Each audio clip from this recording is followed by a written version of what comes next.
Assalamualaikum warahmatullahi wabarakatuh. Video selanjutnya adalah tentang asuhan keperawatan pada pasien dengan defisit perawatan diri.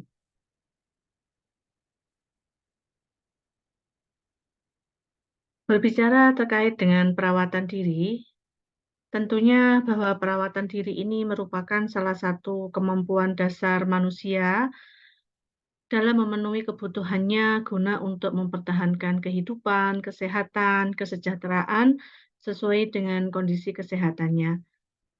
Nah, tentunya pasien dengan defisit perawatan diri ini dia membutuhkan bantuan di dalam kemampuan untuk melakukan perawatan untuk dirinya sendiri.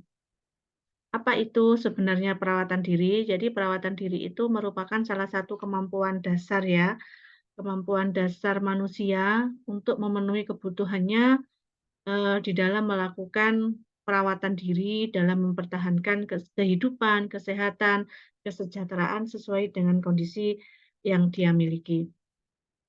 Nah, terkait dengan gangguan atau defisit perawatan diri ini, tentunya adalah salah satu tanda yang sering terjadi pada pasien dengan gangguan jiwa, di mana, eee, ini adalah gangguan untuk melakukan aktivitas dalam merawat diri sehari-hari, termasuk dalam kebersihan diri, berhias, makan, toileting. Nah, ini ada ketidakmampuan yang dimiliki oleh pasien, sehingga dia memerlukan bantuan ya, bantuan untuk pemenuhan terkait dengan perawatan dirinya.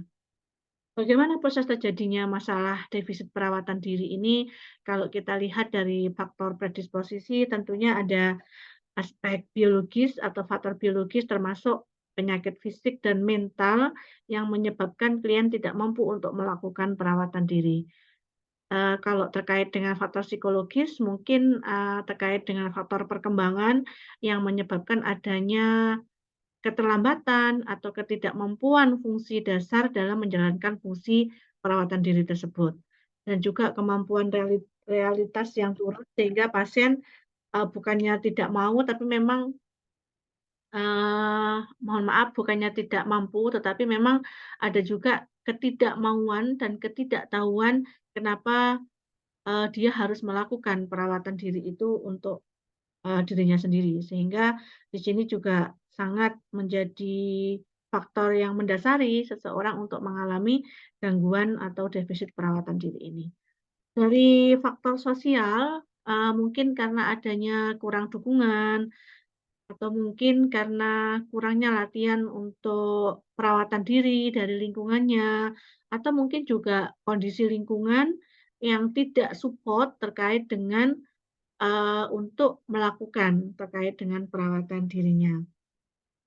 Kemudian faktor presipitasi, termasuk adalah penurunan motivasi, kerusakan kognisi atau masalah persepsi pada pasien, cemas atau kondisi lelah atau kelemahan yang menyebabkan dia tidak memiliki kemampuan untuk pemenuhan kebutuhan, perawatan dirinya.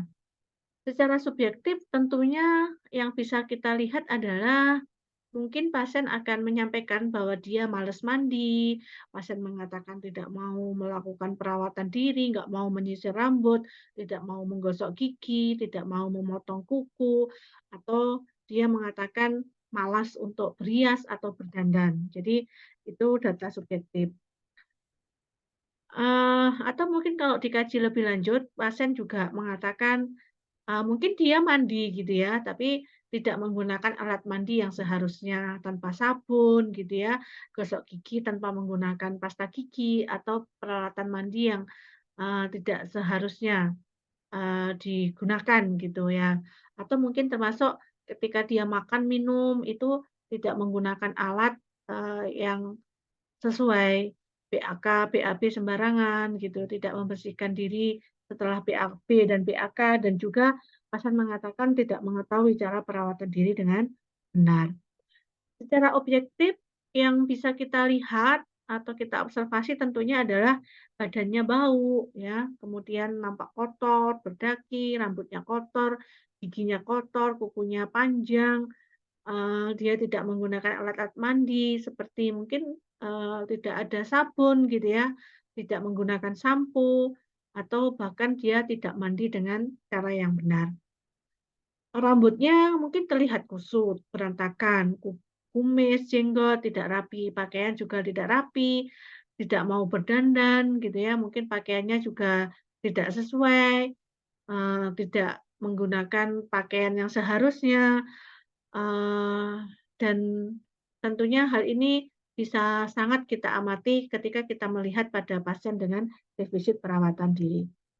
Pengkajiannya apa yang perlu dilakukan? Yang pertama, tentunya pengkajian ini bisa kita lakukan dengan wawancara dan juga observasi kepada pasien, maupun kita juga bisa melakukan assessment kepada keluarga. Wawancaranya apa? Yang pertama, seperti apa sih gitu ya kebersihan diri saat ini yang pasien lakukan? Apakah pasien sehari-hari mandi? Misalkan sehari dia mandi berapa kali? Nah, bagaimana proses mencuci rambutnya, menggosok giginya? Apakah klien juga menggunting kuku secara rutin?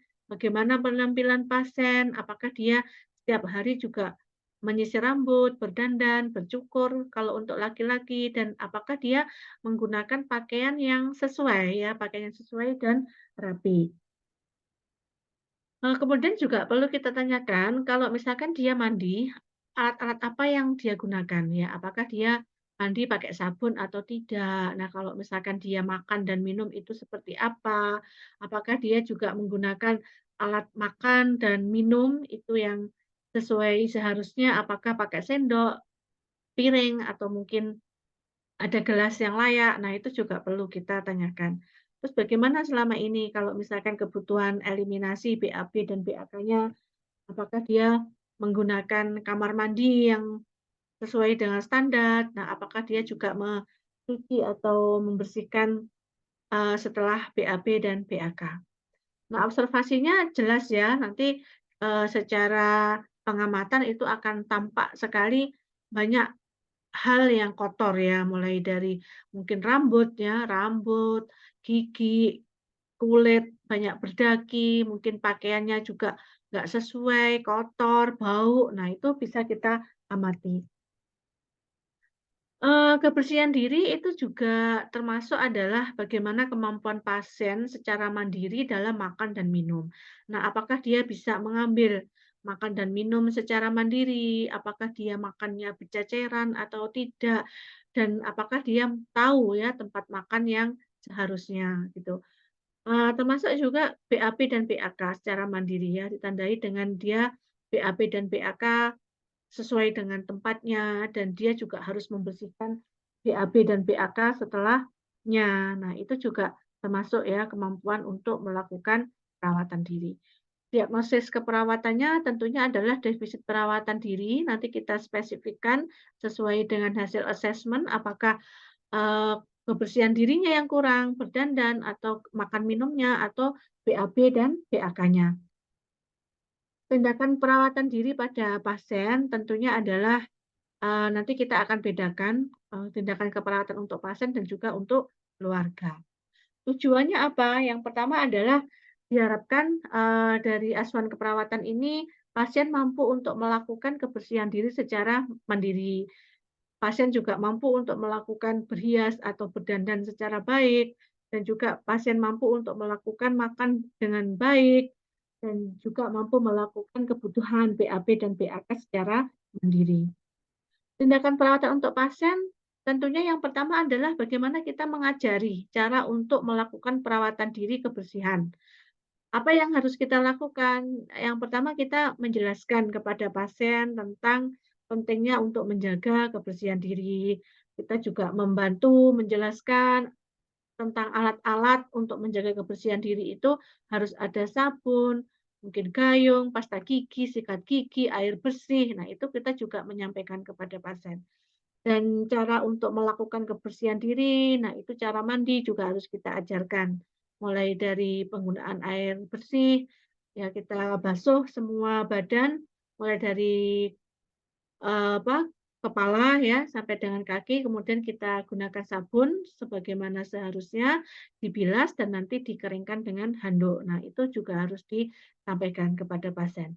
Kemudian kita melatih pasien untuk mempraktekkan cara menjaga kebersihan diri. Jadi nanti kita buatkan jadwal harian untuk pasien bisa melakukan praktek untuk menjaga kebersihan dirinya secara mandiri.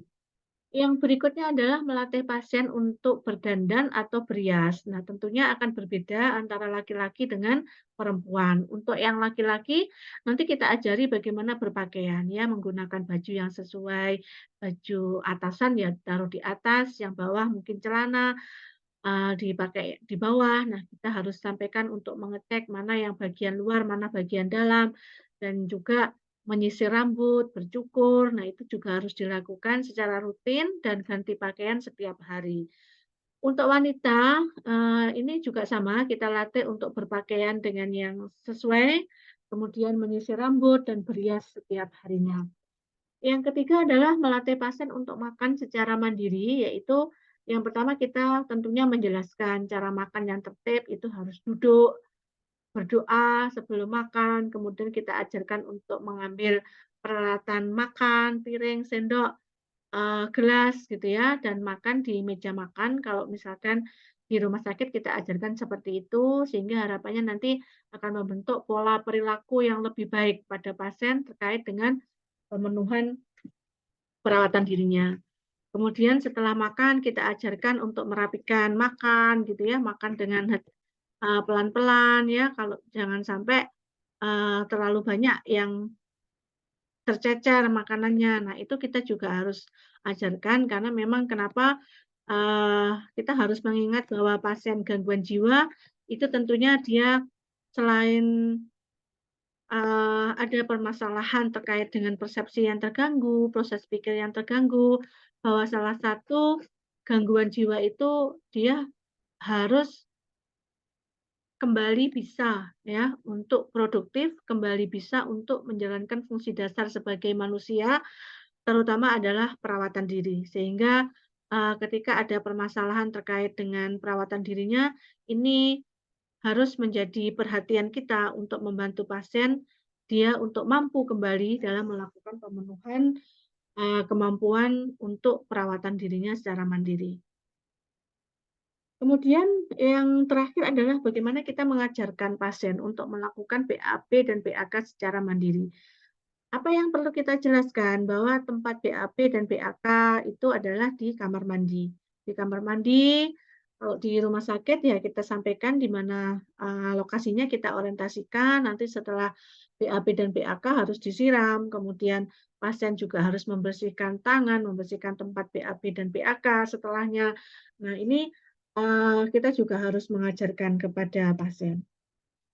Terkait dengan strategi pelaksanaan pasien, nanti saudara bisa melihat di panduan strategi pelaksanaan komunikasi, tapi memang yang harus dipahami bahwa ketika kita melakukan strategi pelaksanaan komunikasi, saudara harus ingat mulai dari orientasi, fase kerja, dan terminasi. Nah, nanti isinya di dalam implementasi kita akan melakukan praktikum terkait dengan bagaimana melakukan komunikasi atau interaksi dalam melakukan SP1, SP2, SP3, dan SP4 kepada pasien maupun kepada keluarga dengan defisit perawatan diri.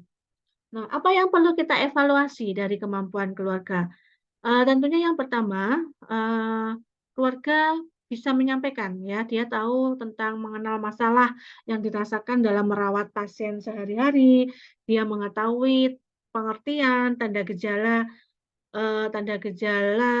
defisit perawatan diri dan bagaimana sih proses terjadinya defisit perawatan diri. Ini juga kita lakukan evaluasi kemampuan pasien, eee, yang harus dia miliki. Kemudian yang kedua, kemampuan keluarga adalah, keluarga mampu untuk menyediakan fasilitas kebersihan diri yang dibutuhkan oleh pasien. Selain itu juga keluarga mampu untuk merawat dan membimbing dalam perawatan diri, termasuk adalah kebersihan diri, mampu untuk membimbing pasien di rumah dalam berdandan, untuk wanita dalam bercukur untuk pria, makan, minum, BAP dan BAK. Nah, keluarga, yang perlu kita evaluasi lagi adalah kemampuan dia untuk follow up ke puskesmas, Kemudian, rujukan apabila dia mengidentifikasi munculnya kembali tanda dan gejala defisit perawatan diri pada anggota keluarganya. Mungkin itu materi saya terkait dengan defisit perawatan diri. Nanti kita akan lebih banyak diskusi ya pada saat pertemuan di kelas. Silakan nanti pada saat praktik kita juga akan mencoba untuk melakukan strategi pelaksanaan komunikasi pada masalah-masalah yang sudah saya berikan videonya, yaitu RBD, RPK, dan juga defisit perawatan diri ya. Selamat belajar. Kita akhiri. Assalamualaikum warahmatullahi wabarakatuh.